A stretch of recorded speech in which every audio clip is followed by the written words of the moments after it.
Le plus grand cauchemar d'Adolf Hitler pendant la guerre n'était ni l'URSS, ni l'Amérique. C'était son propre allié, l'Italie de Mussolini.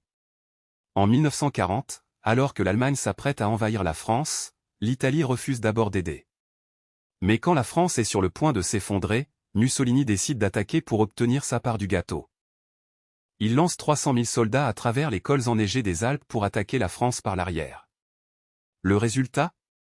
Une humiliation.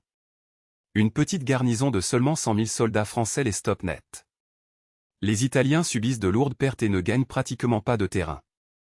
En septembre, l'Italie envahit l'Égypte britannique depuis la Libye. Après 100 km, le général italien stoppe l'offensive pour installer des camps de repos et cuisiner des pâtes.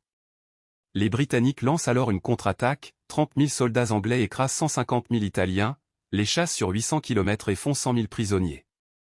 En octobre 1940, Mussolini attaque la Grèce en pensant que ce sera une promenade de santé. C'est un nouveau fiasco. En 2 semaines, l'armée grecque contre-attaque. 30 000 Grecs repoussent les 500 000 Italiens jusqu'en Albanie. Mussolini est forcé d'appeler Hitler en catastrophe à la rescousse.